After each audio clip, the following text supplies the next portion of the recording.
too dangerous to guard. South Carolina correctional officers, the ones who guard our most violent prisoners, are attacked almost every day, and they say they have nobody watching their back. It has now been 1 month since inmates at a maximum security prison in Pelzer took a guard hostage. Heavily armed teams surrounded a dorm at Perry Correctional, where some of the state's most dangerous inmates serve life sentences. Inmates beat the guard and held him captive for 5 hours before the prison restored control. Tonight, 7 News investigator Gordon Dill shows you how things have gotten so dangerous and why these corrections officers need help now. Gordon. So there are two things happening. First, the inmates who are locked up in South Carolina prisons are more dangerous. A majority of those locked up in prison right now were convicted of a violent crime. Plus, the men and women who work to keep those inmates in line, the corrections officers, are doing more with less because there just aren't enough people willing to do this dangerous job for a paycheck that's smaller than the average Walmart employee. They are unarmed and often alone. 96 men and women in charge of nearly 1,000 of the state's most dangerous offenders. Leon Smith, just retired after 18 years in South Carolina corrections, was willing to say on camera what more than a dozen current and former officers told us in private. Is it safe to work at Perry right now? No, it's not safe. Simmons spent the last 4 years at Perry Correctional, a level 3 South Carolina prison. That means maximum security. According to state records, guards there were assaulted by an inmate 35 times last year. In some cases, officers were stabbed or badly beaten. Statewide, inmates assaulted a guard 421 times in 2015. That's 8 times a week. A 17% increase from the previous year. And they aren't all random attacks. Instead, sources inside Perry, including one current inmate, told us attacks like the one that shut down a Perry dormitory this April are targeted at specific officers, those who appear on an inmate hit list. So they exist. A hit list exists. They do exist. You believe the thing that happened a couple of weeks ago was targeting a specific employee? Yes. They were trying to hurt a specific corrections officer. Very seriously hurt, possibly even get rid of that employee permanently. Kill? Yes. Corrections has always been a dangerous job, but officers tell us critical staffing shortages have made it more dangerous. If an officer's on an inmate hit list, there might not be anyone to watch their back, and the average inmate has gotten more dangerous. The state is no longer locking up people, as many people that we're mad at, we're locking up people we're afraid of.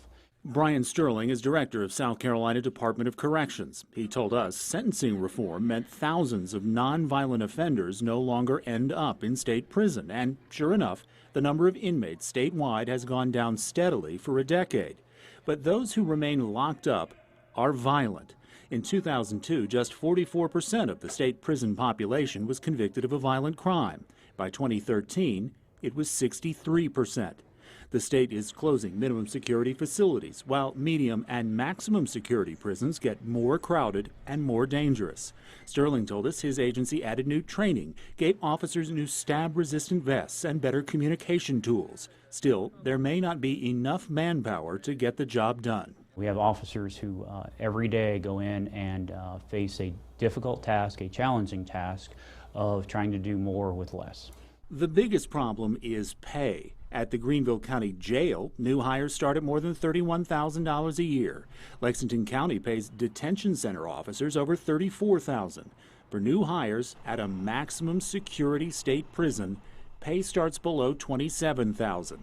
That's less than the average hourly wage of a Walmart employee. Again, working here pays better than here. Fewer officers, more violent offenders. Still, Director Sterling was reluctant to say the job is unsafe. It is more dangerous now than it was 5 years ago, or are you not willing to say that?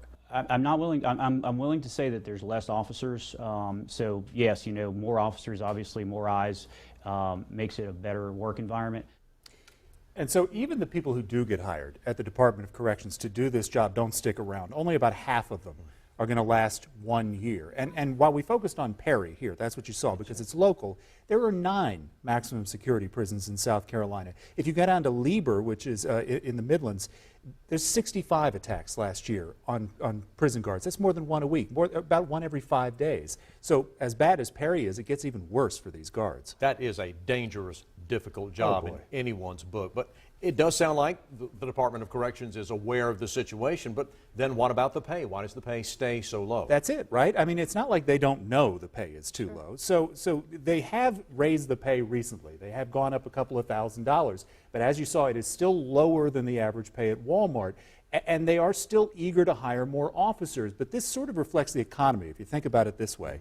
When the economy's bad, people will go to a job like the prison. As dangerous and as low paying it is, because you got to work.